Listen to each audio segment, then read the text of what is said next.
I'm going to start with your anchor and setting up this boat at anchor. Anytime you want to anchor your boat, you need to turn into the wind, and you're going to set your anchor down and then tie it off to the cleat.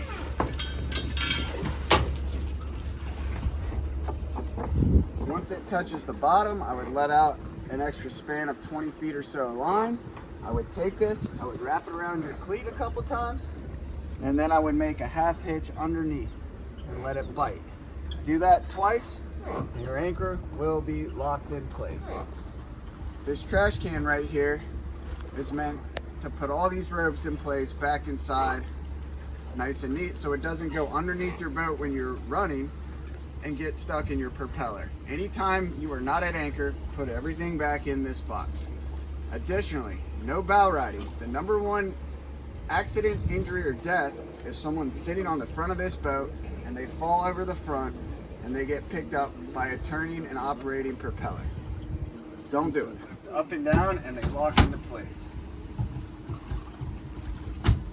Your life jackets are located underneath the seats that you will be sitting on, like so. Throwable, U.S. Coast Guard approved. If anyone is in the water getting drifted away from the boat, throw a throwable to them.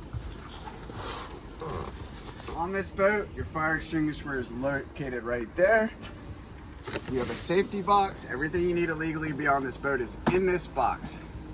Again, you have a marine radio, channel 16. Turn it on with this red button by holding it down. 16 is the Coast Guard. If you have a life and death emergency, call the Coast Guard. If you have a headache, we've provided aspirin, and take an aspirin. There's also some motion sickness inside of this first aid kit. Everything else you need to legally be on this boat is in this box, including but not limited to flares, registration, whistle, and we've also provided you with a knife. The knife is if you accidentally run over something, a balloon that some kid let go of last night that landed in the bay, or a crab pot buoy. Turn your boat off, trim the motor out of the water, and cut whatever's out of your prop. This box inside of your trash can. If you make trash today, take the box out and set it on the floor. The idea is we don't want the bag blowing around and bothering you while there's nothing in it. Your swim ladder is located right here in the back of your boat. If anyone goes swimming today, turn the engine off before anybody swimming around a running engine. It could result in accident, injury, or death. Close and lock in. And you also have a storage compartment right here to store any extra items that you are bringing with you on the boat today. We are now going to get into the operation of this boat. The first things first are this. This button right here on your throttle is your trim and tilt. Trim and tilt means that if you press this button, your engine's going to come out of the water. If you press it down, the engine will go back into the water. Here's what I mean. By holding the button up, your engine is coming out of the water as follows. Your motor is water cooled. It needs to be in the water while it's running. If you trim it out of the water while it's running, you will overheat this engine. To put it back in the water, hold down the trim and tilt button as follows, and it will go back in the water. This right here is a kill switch. It's like a jet ski. You're supposed to wear this end on your wrist while you're driving this boat. If you were to fall off this boat, it would unplug and turn your boat off. If this gets removed during your rental and you try to start your boat, it will beep at you. You need to put this back underneath the nipple and it will get going again. If you hear that buzzer at any other point during this rental and this thing is under the nipple and where it needs to be, you have a problem. Most likely you've run something over and you're overheating. Turn it off, trim your engine out of the water, and get whatever's out of your prop to get going again. This right here is your neutral position. Your boat will not start if it's not in neutral. If you put it just slightly out of neutral and you turn your key, nothing happens. As long as it's in neutral, your boat will start when your safety lanyard is in the right position and your motor is in the water. Once you've started your boat, if you look behind you, water will be coming out of the engine. That water right there is called your telltale. If you have no water coming out of your engine and it's in the water, as it's supposed to be, you have a serious problem and you are overheating. Turn off your engine, trim your motor out of the water, and get whatever's out, preventing it from cooling. When your boat is running, anything from this position right here to here puts it in gear and you are going forward. Anything past that is acceleration. Back to neutral, and then you have reverse. Anything further down is acceleration in reverse, and then you have back to neutral. You always want to let your RPMs on your tack calm down before switching in and out of gears. This is your voltmeter. This is your fuel gauge. You have a full tank of gas. Let's talk about the operation of the switches and the electronics. This switch right here is your horn. This switch and this switch are your running lights for operating at before sunrise or after sunset or at night. If you're not doing any kind of sunset activities or sunrise activities, you do not need these two switches. This switch right here is for your music.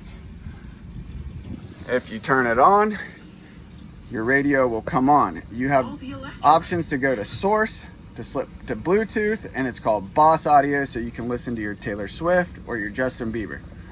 This switch right here is for your radar, your navigation, your GPS, your fish finding, whatever you want to call it. Turn it up, hold down the button until it comes on.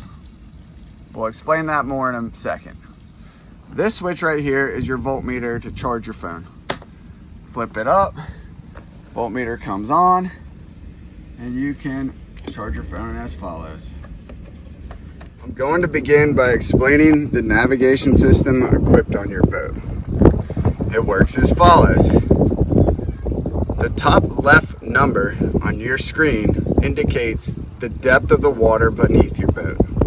Currently, this boat is in 14.6 feet of water. You will be this triangle that you see on the screen. It will follow you wherever you go and help you navigate on your voyage. You will be leaving a red line, as is shown, wherever you go. Anytime you touch this screen and you leave two lines, known as a cursor, it will no longer follow you where you are going. Always touch this button here where it says clear cursor and clear it. Again, if you touch the screen, you always want to clear your cursor. What happens is if you're looking ahead, you often leave the two lines, or if you're zooming in or zooming out, you'll leave a cursor. So always clear it. Anytime it says restore cursor, the system is functioning properly. All the yellow lines left on this screen is where this boat has been and never incurred a problem. As long as you were staying on one of these yellow lines or in the area with a yellow line, you will be in safe operation for this vessel. What are all the numbers that I see on the screen outside of these yellow lines or inside of it, such as the 2s, 3s, 4s? That is approximate depth of the water before you reach there. For instance, it's about 3 feet of water there and about 2 feet there.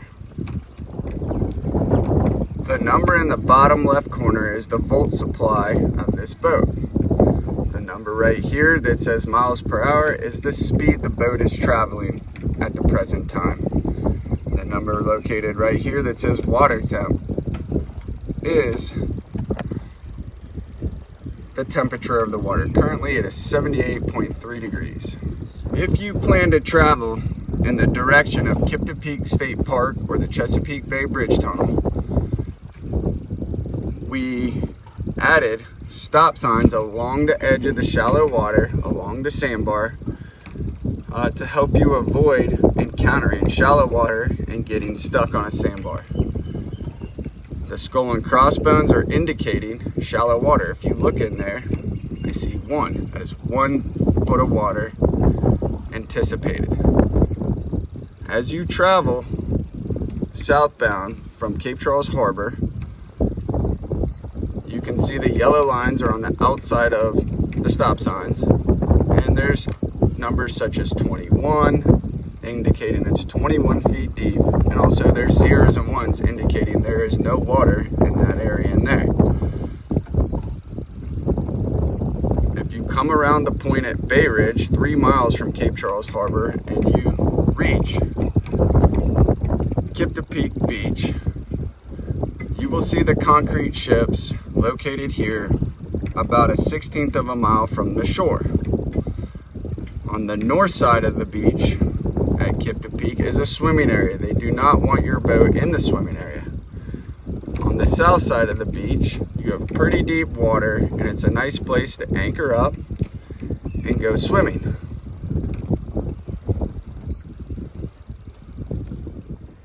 The hazards you can encounter while traveling to Kip to Peak or south of the Cape Charles Harbor would be running into a commercial fishing net,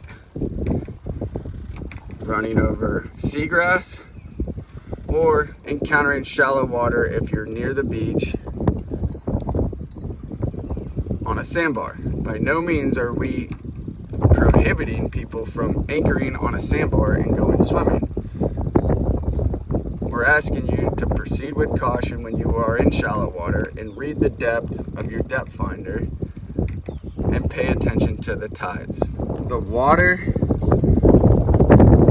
in the Chesapeake Bay is open and exposed to almost all weather conditions. There is no protection from wind. If you plan on heading north in the north direction of Cape Charles Harbor, and you're seeking calm water inlets such as Cherrystone Inlet or Kings Creek, you need to use your navigation system. The water is navigable. There are lots of hazards in that area. You can see we've laid out the road on the yellow lines to get to those areas, Kings Creek and Cherrystone Inlet, with the navigation system. We even put stars on the main path or road to get there. What are all the skull and crossbones on this screen, and why are there so many stop signs? The skull and crossbones on this screen are indicating commercial oyster farms or metal structures known as oyster cages. If you end up on top of some guy's commercial metal oyster cage, it is significant. You do not want that to happen. If you're going to be traveling in this direction, you need to pay attention and you need to use the navigation to get there. Inside of Kings Creek is a marina called the Oyster Farm. It's a beautiful place to visit inside of this creek. However, it is navigable. Please stay on the yellow lines and proceed with caution if you attempt to go outside of the stop signs. The skull and crossbones is typically indicating there's oyster cages in the area, meaning metal wire in the water. If you're traveling further north from Kings Creek,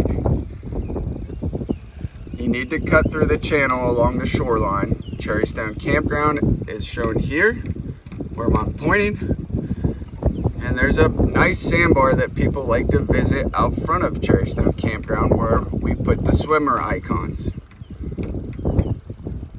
If you turn inside and go up Cherrystone Inlet, there's a lot of protection in this inlet from the wind. There's deep water in the middle of the inlet, 14, 10, and so on. Please stay on the yellow lines and navigate and pay attention as you travel. Where the skull and crossbones are outside of the stop signs is metal wire and oyster cages. It can lead to a disabled vessel. If you're not fully aware and understanding of how to use this navigation equipment, please let one of the members of our staff know and we will assist you. Most important thing that people seem to run into with troubles is they forget to hit the clear cursor button. That brings it back to you. Again, you are the triangle, follow the yellow lines for safe boating today. If you plan on fishing today and you wish to use the sonar or down scan options, select this button on the top right. If you click on chart is your navigation option. If you select this button again, you have sonar. If you press this button again, you can go to down scan. If you press this button again, you can get side scan. If you press it again, you can go back to charts. I hope this video has been helpful, and we hope you have a great time out on the Chesapeake Bay.